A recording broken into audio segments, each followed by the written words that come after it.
จารย์เล็กอธิบายไปในเบื้องต้นแล้ว มันจะมีซ่องระบบเส้นเลือดนะอันนึงแล้วเป็นระบบเส้นเลือดกาวนี้เส้นเลือดกาวสิ่งที่พวกน้องเห็นอยู่นี้เป็นเส้นเลือดกับกาวไม่ถึงว่ามันจะมีแต่เส้นเลือดกับกาวนี้แปลว่ามันจะมี superior vena cava แปลว่าเส้นเลือดกับกาวจนถึงและก็ inferior นะ vena cava แปลว่าเส้นเลือดกับกาวจะลุ่มนะสำหรับเส้นเลือดกับกาวตัวถึงนี้นะ superior vena cava นี้มันจะหักเอาเลือดมาจากเนื้อไรบาคิวซิฟาริเวนไม่ถึงว่าเส้นเลือดกับหัวและแขนเบื้องขวานะแล้วก็เล็บบาคิวซิฟาริเวนแล้วก็เส้นเลือดกับหัวและแขนเบื้องซ้ายนะอันนี้หัวและแขนเบื้องขวาอันนี้เป็นเส้นเลือดกับหัวและแขนเบื้องซ้ายนี่เข้ามาห้านะและก็เอ็นเทโนโตราซิกเวนสำหรับเส้นเลือดกับนะทางเบื้องหน้านี้เอ็นเทโนนะโตราซิกเวนนี้แปลว่ามันจะเป็นเส้นเลือดกับที่ว่าขึ้นมือนี้ตัวนี้นะเข้าไปห้าไวเป็นไวนะเข้าไปห้าท่าน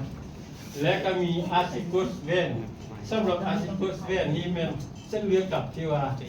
บนเอ็นเทโนฮะแปลว่าตัวนี้มันจะตัดว่าตัวนี้เป็นอาร์ติคุสเวนตัวนี้เอ็นเทโนตัวนี้แล้วเป็นอาร์ติคุสเวนตัวนี้แปลว่ามันจะเอาเลือดที่ว่าลัดนะมาจากแต่พุ่งพองปีเตเอลปีพุ่งเหงื่อตั้งแต่กดสโตเวนแล้วก็ลุ่มบ้านเวนนี้เข้าไปห้าอาทิตย์กดเวนแล้วก็หลังจากนั้นมันก็เอาไปเข้าห้าเส้นเลือดกับเรียกว่าเป็นกับซุปเปอร์เรียนนี้นะอันนี้ฮันแมนมันทอดโฮมเอาเลือดมาจากอาทิตย์เก่าซุปเปอร์เรียนะเส้นเลือดกับกาวถึงนะมาจากหัวเล็กแค่เส้นเลือดกับหัวเล็กแค่เบื้องขวานะมาจากเส้นเลือดกับหัวและแขนเบื้องซ้ายแล้วมาจากเปลว่าเส้นเลือดกับนะพวกอึกทางในฮันเอเทโนโตซิกเวนแล้วมาจากเส้นเลือดกับอาร์ติโกสเวนนะซึ่งว่าอาร์ติโกสเวนนี้มันจะเอาเรื่องมาจากเอมีอาร์ติโกสนี้เอเทโนแองโตโกสโตแล้วก็ลุมบาเวนสำหรับพวกน้องนี้แปลว่าอาจารย์จะบอกอธิบายต่อไปตัวนี้ฮันเพราะว่าสำหรับแคสตัวไปก็ที่สำคัญตัวนี้เพราะมันเป็นเส้นทางลัดเป็นถ้ากรณีตับเราเลือดไล่ผ่าตับมาได้แล้วมันจะเอาทางลัดขึ้นเหมือนตัวนี้แต่เส้นเลือดตัวนี้อันนี้เป็นตัวซุปเปอร์เยอร์กาบาเวนส่วนเอ็งเฟเยอร์กาบาเวนนะมันก็จะเอาเลือดมาจากที่ว่าไรของมันเอียกเวนเป็นเส้นเลือดกับงาหลวมนอกกระดูกสามอ่างนะเบื้องขวาและกับเส้นเลือดกับการหลวมนะกระดูกสามอ่างเบื้องซ้ายนะเล็กของมันเอียกเวนนี้และกับมาจากเส้นเลือดกับแอลนะลงบาเวนนี้แปลว่าโคนาด้านเวนไม่ถึงว่าเส้นเลือดกับอวัยวะเพศพวกน้องจะอันนั้นเด้อเพราะว่าคือพวกน้องเห็นตัววีใหญ่นะตัววีใหญ่กับวีน้อยนี้และจำเม็ดความหมายจำเม็ดนั้นเป็นอักษรย่อนะย่อแปลว่าเป็นแนวลายเวนตัวนี้เป็นแนวลายถ้าตัววีใหญ่อันเดียวแล้วมันเป็นแนวน้อยนะมีอันเดียวอันนี้มีลายเส้นเอปาติกเวนแปลว่าเส้นเลือดกับตับแล้วก็มาจากเส้นเลือดกับมักขลังรีโนเวนและก็มาจากเส้นเลือดกับต่อมถึงไปล่างซุปรารีโนเวนและก็เส้นเลือดกับฟรีนิกนะเวนแปลว่าเส้นเลือดกับนะปาดอันนี้สำหรับเส้นเลือดกับก้าวตัวถึงและตัวลุ่มส่วนเส้นเลือดกับประตูตับเนาะเอปาติกโปรตอนซิสเต็มแปลระบบเส้นเลือดกับประตูตับที่ว่าอาจารย์อธิบายให้พวกน้องในเบื้องต้นท่านแต่ประตูตับนี้มันจะหักเอาเลือดจากอันหนึ่งแล้วกระเพาะนี่นะเส้นเลือดกับกระเพาะกาสติกเวนนี้เส้นเลือดกับจากปากนะสเปรนิกเวนมานี้แล้วก็เส้นเลือดกับลำไส้แผงจงไส้ตัวถึงนะซุปเปอร์เยอร์เมซังเทริกนะซุปเปอร์เยอร์เมซังเทริกนะตัวนี้และมาจากที่อินเฟเยอร์เมซังเทริกเวนนะเส้นเลือดกับแผงจงไส้ตัวลุ่มนะ แล้วเข้าไป5 ตับนะเข้าไป5 ตับแล้วจากนั้นไป5ที่ว่าออกไปเส้นเลือดกับตับเอปาติกเวนแล้วก็ไปเข้า5เส้นเลือดกับ9ตุลุมนะอันนี้ระบบเส้นเลือดกับประตูตับ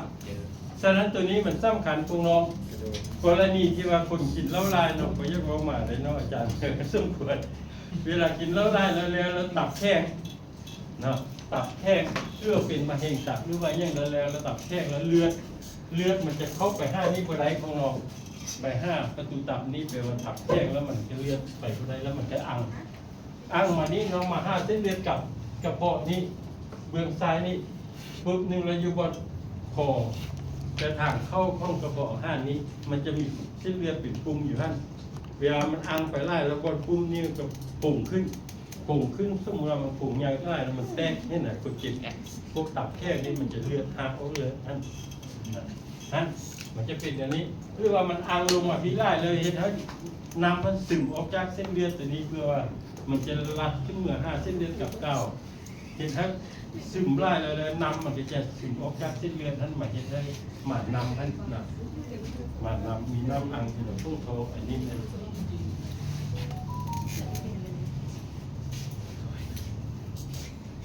เส้นเลือดกับประตูตับอ้าวจะมุ่งแล้วต้องมองยังมีเวลาอยู่มีคำถามยังบอกเมื่อกี้เอวลำบากระบบเส้นเลือดประตูตับฮะมียังพอคำถามบ่มีอย่างแล้วอาจารย์ไปต่อเพราะว่าเรื่องการไล่เรียนของเลือดของเด็กน้อยนะมีเรื่องของฟิโตเซกวิเลชั่นกันไล่เรียนของเลยเด็กน้อยนะก่อนเกิดอันนี้เป็นมดลูกของเราอันนี้เป็นปุกนะอันนี้เป็นแปลว่าปุกแห่นะอันนี้เป็นแห่เด็กน้อยอันนี้น้ำข้าวปลาชีปลานี้นะแล้วต่อออกจากแห่นี่จะมีอันนี้ข้อเลื่อนไส้แห่นะไส้แห่ต่อเข้าบนไส้ผืนของเด็กน้อยฮะทุ่งคืนนี้พวกเราก็จะเห็นแบบนี้นะอันนี้เป็นทุ่งน้ำข้าวปลานะอันนี้ตัวมดลูกนะแล้ววันนี้บอลเขาตัดหน้าจ้างแห่นอกกับมดลูกนี้หมักง่ายพวกน้องก็จะเห็นอันนี้เป็นฝ้าของมดลูกแล้วอันนี้เส้นเลือดไปข้องแม่แล้วก็เส้นเลือดกลับข้องแม่มันจะเป็นแบบนี้อันนี้เป็นแห่เนาะแห่แล้วอันนี้เป็นคือกรณีตัวนี้ให้แม่พวกน้องกันถ้าว่าเทียบใส่ข้องสัตว์นะข้องม้าข้องหัวข้องไปนี่พวกน้องจะเห็นมันเป็นหน่วยนะเป็นหน่วยอันเขาเอื่นมัคคาซ่านะมันหน่วยแล้วมันคือกับเป็นข้นอันนี้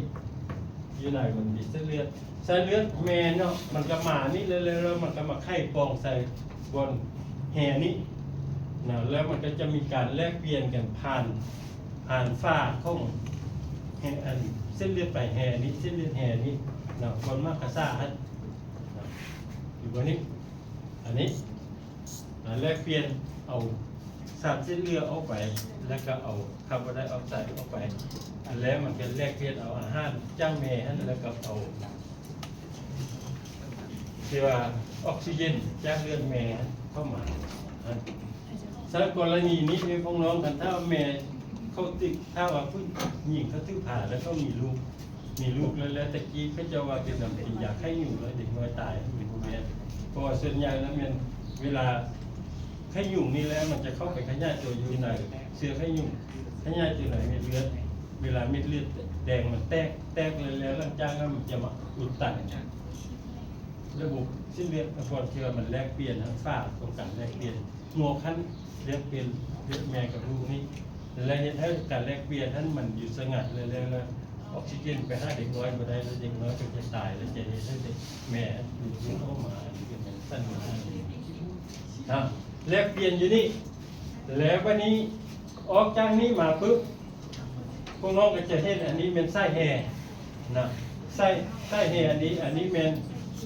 มีเส้นเลือดอยู่ในนี้มี3 เส้นนะ3 เส้นซึ่งว่าอันนึงเมียนเส้นเลือดกับไส้แห่นะตัวสีแดงนี่เส้นเลือดกับไส้แห่บิลิการเวนนี่มีเส้นหนึ่งพอตัวนี้มันจะเอาเลือดที่ว่าแลกเปลี่ยนมาแล้วมีสารอาหารแล้วมีออกซิเจนท่านเข้าไป5เด็กน้อยท่านนะที่ทางก็ไป5หัวใจท่านเขาเอิ้นว่าเป็นบิลิการเวนส่วน2 เส้นนี้เป็นสีฟ้านี้เขาเอิ้นว่าเป็นบิลิการเอ็กเตอรีมี2 เส้นมา3 เส้นเลย2 เส้นแปลว่ามันเอาเลือดที่ว่าแล้วก็สร้างเส้นเลือดจากลูกท่านเลือดที่มีคาร์บอนไดออกไซด์จากลูกท่านไปแลกเปลี่ยนแห่ท่านนะอันนี้ภาพรวมตัวนี้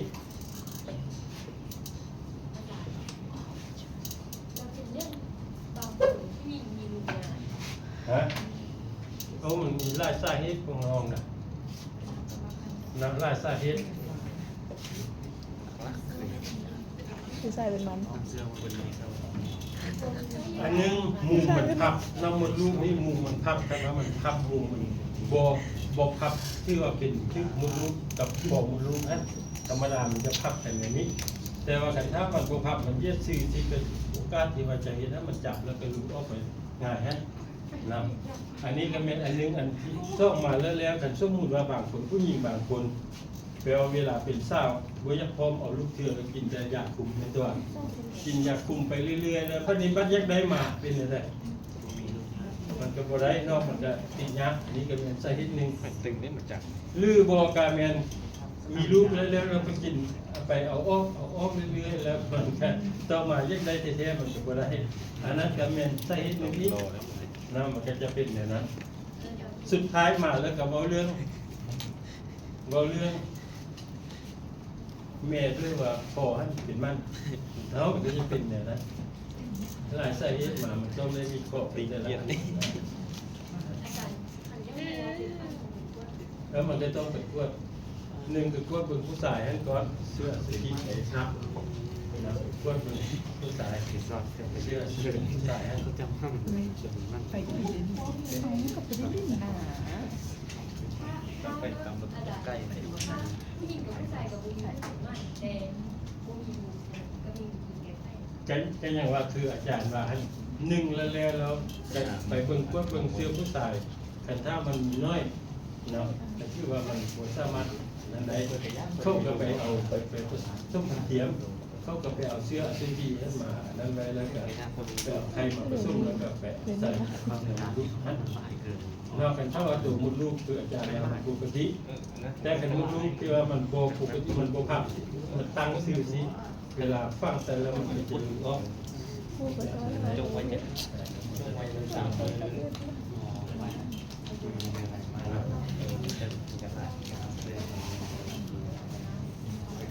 คือผู้กินยาคุมเรื่อยๆที่มันก็เสี่ยงแล้วไปบ้านยิ่งได้มันก็บ่ได้เอาไม่ได้มาพบนะแปลว่าระบบห้องเรียนนะหมดลูกแห่แปลระหว่างหมดลูกห้องแม่ท่านกับแห่ห้องเด็กน้อยนะหน้าที่ห้องแห่อันนี้ก็เป็นเรียนอยู่ท่านซ่องมาแล้วก็แลกเปลี่ยนทานอากาศท่านนะแปลว่าอากาศเป็นธาตุอายฮะแล้วก็สร้างอาหารแล้วก็สิ่งเส้นเลือดจากเด็กน้อยท่านเดียวไปอันที่สามมาผลิตฮอร์โมนนะฮอร์โมนเทคนิคนั่นนะผลิตฮอร์โมนกันไปนำกับเพศท่านอันนี้เบื้องต้นนับเทียดแดนขั้นระหว่างแฮกับหน้าเลือดแม่ท่านมันจะมี6 สั้นนะแปลว่า6 สั้นนี้มันจะคงตัวอยู่ทั้ง3 อาทิตย์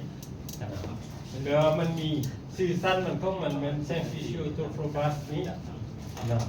ไซโตโตโฟบัสตัวนี้แปลว่ามันจะอยู่คงตัวไปฮอดอาทิตย์ที่3หลังจากนั้นแล้วมันจะสลายไปตัวนี้เนี่ยเหลือแต่5 สั้น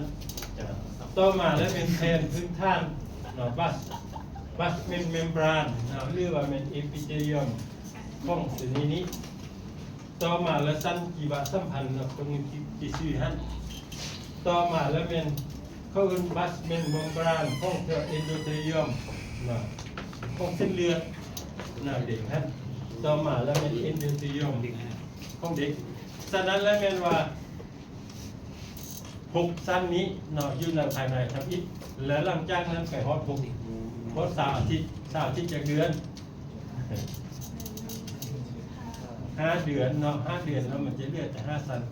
ฉะนั้นแล้วมันการกันต่อของมันนะเบื้องต้นก็ยังค่อนข้างดี แต่หลังจากนั้นมาแล้วมันจะนั้นอันนี้พอเอาได้ทำพวกน้องอันนี้แต่แห่อันนี้มันห้องคนนี้มันคือกับห้องนูหรือว่าห้องกระต่ายนะแห่ห้องคนนะห้องมากห้องเมียคนละอันจัดเรียงผ่านวันนี้มาว่าเรื่องสารที่ว่าสามารถซึมผ่านห้องแห่เข้าไปได้นี้ออกซิเจนนี่น้ำเกลือแห่น้ำตาลคือกูไขมันคือฮัส pH บวกนะโปรตีนวิตามินฮอร์โมนนี่นะบางเชื่อนี่พวกน้องก็จะเห็นเด็กน้อยผู้หญิงกับสันออกลูกมาแล้วยังมีประจำเดือนไล่ออกจาก2 คนเด็กน้อยกันยาอันนี้อันตรายยาเพราะฉะนั้นแล้วแม่นี่มันต้องเวลาจะกินยากินยังต้องได้ระวังผู้ใดที่ผ่านเราเบิ่งว่ายาตัวได้เกี่ยวกันต่อมาแอนติบอดีทัดไก่ตามไวรัสฉะนั้นไวรัสนี้มันสามารถทานได้ไป5 เด็กได้อันนี้คือพวก HIV พวกนี้พวกสามารถทานได้และส่วนที่ว่าพวกที่สามารถซึมออกไปได้ให้กับแม่สร้างเส้นเลือดหรืออย่างเหี่ยวมีเครียตินินครับ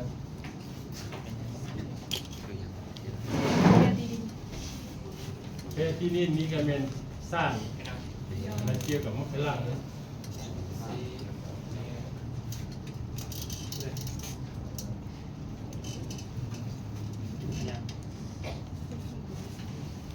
เอาวันนี้มันยุ่งมันยากขึ้นเดี๋ยววันนี้นะมันยุ่งมันยากเป็นอันนี้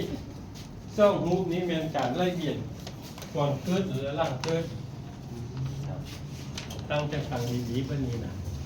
เมื่อกี้อาจารย์ก็ฮอตแห่แล้วเนาะมันตัว6 สั้นที่ว่าอาจารย์ว่าฮันก่อนเกิด5 เดือนแล้วเลือดแต่5 สั้นฮันวันนี้เลือดเข้ามา5ที่แดงมีเป็นเส้นเลือดกับไส้แห่นะอุมบิการเวนเข้ามานี่อันนี้เป็นไส้บุยเด็กน้อยอันนี้เป็นระบบห้องเรียนก่อนคือเข้ามานี่ไป5 ไส้บุยเด็กน้อยพวกน้องติดตามตัวสีแดงนี่ดีๆนะไปห้อนี้ไปห้อตับ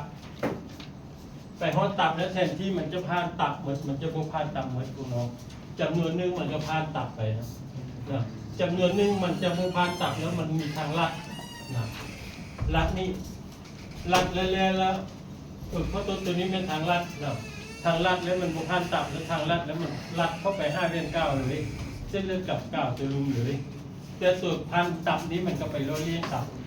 ใช่ไหมอะไรวะหลังจากนั้นก็จากที่เลือดกับตับแล้วมันก็เข้า9ฉะนั้นเลือดตัวนี้เป็นเลือดที่มันมีออกซิเจนและธาตุบำรุงยังสู้เข้าไปเรื่อยๆแล้วไป5 เดือน 9อันนี้ไป5 ห้องหับห้องหับเบื้องกว่าเนี่ยเข้าไป5 ห้องหับเบื้องกว่าวันนี้ห้องหับเบื้องกว่านี้มันก็จะหับเอาเลือดกับมาเตะหัวและแขนเป็นตัวและกับเส้นเลือดกับมาเตะข้ากับลำตัวนี้นะเข้ามานี่แล้วพวกน้องก็จะเห็นทิศทางตัวนี้มันไล่เข้าไปที่และตัวนี้มันไล่ลงมาที่กระแสน้ำมันตัวมันก็ส่วนกระแสไปที่ส่วนกระแสไปนี่แล้วไปนี่ระหว่างห้องหับเบื้องขวาและเบื้องซ้ายนี้เบื้องต้นมันอยู่ในเด็กอยู่ในห้องนี้แต่ว่ามันจะมีโป่งซ้อนกันในห้องหับเบื้องขวาและเบื้องซ้ายมันจะมีโป่งซ้อนกันแล้วมันก็จะมีเขาเรียกว่ามีผ้าขั้นผ้าขั้นแต่ว่ามันขั้นบนส้มบูเถื่อฉะนั้นเลือดส่วนใหญ่แปลว่าเวลามันไปเส้นเลือดกลับและไปผ่านที่ว่ามันท่ออันนึงแล้วมันไปซอสไซเบียนกับ9ตัวลุมนี้ท่อตัวนี้เขาเรียกว่าดูกตุสเมนท่อเวโนซิสมาเช่นว่าท่อเส้นเลือดกลับเป็นท่อเส้นเลือดกลับนี้ตัวนี้มันเอาเลือดลัดออกไปแล้วมันก็ไปผ่านตับแล้วมันเข้าไป5 ลิตรกับ9ตัวลุมเลยนั่นแล้วก็ไป5 ห้องหับเลย นะไปห้องทำนี้แล้วเลือดส่วนใหญ่ตัวนี้มันจะผ่านปล่องที่ว่าระหว่างขั้นระหว่างห้องหับเบื้องซ้ายและเบื้องขวาและเบื้องซ้ายนี่ซึ่งว่ามันฮุบลักษณะคือกับฮุบหมุนฮุบไข่นี่เขาซื้อว่าเป็นโอวานวินโดว์นะหมายถึงว่าเรียกว่าโฟลาเมนโอวานนะโฟลาเมนนี้ก็ไม่ถึงว่าหูฮุบไข่นี่นะผ่านหูนี้แล้วไป5 ห้องหับเบื้องซ้ายนะห้องหับเบื้องซ้ายแล้วเลือดจากห้องหับเบื้องซ้ายนี่มันจะส่งลงมา5 ห้องส่งเบื้องซ้ายห้องส่งเบื้องซ้ายจะส่งเลือดไป5ใส่นะห้องส่งเบื้องซ้ายส่งเลือดไป5ใส่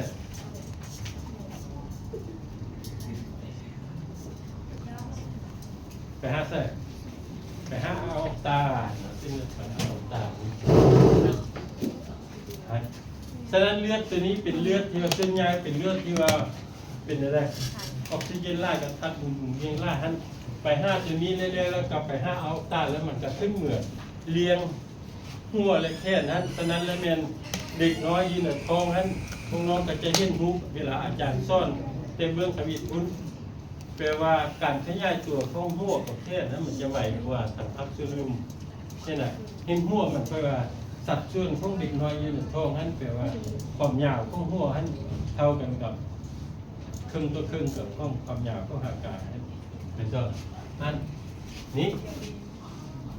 อันนี้แฮนด์แมนระบบหมุนเวียนแล้วก็นี้มีจำนวนนึงของน้องแปลไปนี่แล้วมันเข้าไป5 ห้องขับเบื้องซ้ายนี่แล้วมันส่งมา5 ห้องส่งเบื้องซ้ายและเวลาห้องส่งเบื้องซ้ายที่มันเป็นเลือดที่ว่าปุ่นกับเลือดที่ว่ามีคาร์บอนไดออกไซด์สูงมาแล้วเนาะแล้วก็ทึกส่งไป5 ปุกเส้นเลือดไปก้อนนี้แปลเวลาไปกบเส้นเลือดไปก้อนปุ๊บ1 ก้อนมันประทันหันใจเด็กน้อยอยู่ในท้องประทันหันใจส่งไปนี่ปุ๊บเลือดมันก็จะมีทางลัดเนาะเข้าไปออกตาทะลุนี้ซึ่งตัวนี้บนทางลัดนี้ก็จะชื่อว่าเป็นดุกตุสหรือว่าเป็นท่อนะดุกตุสนะอักเตริโอซิสนะท่อเส้นเลือดไปนั่นแปลว่าตัวนี้เลือดตัวนี้มันจะเป็นเลือดที่ว่ามีคาร์บอนไดออกไซด์และกระทัดหมุนเวียงน้อยนะแล้วมาปนกันกับเลือดที่ว่ามีคาร์บอนไดออกไซด์ออกซิเจนไล่หันกับต้านหมุนเวียงไล่หันลงมาแล้วก็แปลลงไป5เอาองตานี้ลงไป5 พักเซลลุ่มแต่ละพักเซลลุ่มนี้การเราเรียกของมันจะน้อยกว่าทันถึงท่านเหตุให้การขยายตัวการพัฒนามันจะช้ากว่านะค่าการพัฒนาช้ากว่าแค่นั้นอันนี้มีการมุ่งเวียนก่อนเกิดนะก่อนเกิดบัดนี้หลังจากเกิดปุ๊บเด็กน้อยเกิดมาปั๊บ1แล้วแปลว่าเพิ่นจะมันเวลามันมาทึกอาการอยู่ทางนอกมันเย็นนะว่าเด็กน้อยมันจะตื่นแล้วมันก็จะให้แค่ปัทวิตก่อนที่ให้ที่มันก็หั่นใจออกเข้าก่อนเวลามันหั่นใจเข้าปอดปุ๊บ1ปอดมันอาการเข้าไปปอดเวลาปอดปุ๊บหั่นจะออกที่มันจะเป็นเสียงให้หั่นนะเป่งออกมาปุ๊บปอดมันก็จะแปลพุดลงยางไหวแล้วเวลาที่ความดันเนาะมันจะบีบเลือดเข้ามา5 ห้องครับเบื้องซ้ายนี้เวลาความดันตัวห้องครับเบื้องซ้ายมันสูงมันก็จะไปดันแผ่นขั้นเนาะแผ่นขั้นเกี่ยวกับปองอุวานปองหุบไข่นี้ปองแผ่นขั้นนี้ก็จะไปปิดหูที่ว่าอุวานนี้จะเห็นทั้งห้องเบื้องห้องหับเบื้องซ้ายและเบื้องขวาจะทึกขั้นยอดกันโดยสมบูรณ์ฮะอันนี้นะหลังจากมันให้ปุ๊บ1แล้วเพิ่นก็ตัดไส้แฮปุ๊บ1แล้วเวลาเลือกบ่ไปทอเนาะแปลว่าเขาเรียกว่าองค์การเวียนนี้มันก็เหี่ยวดิบไปเป็นลักษณะหมุนนี้เขาเรียกว่าเป็นอินจองเนาะลายกันเป็นตุ่มนะ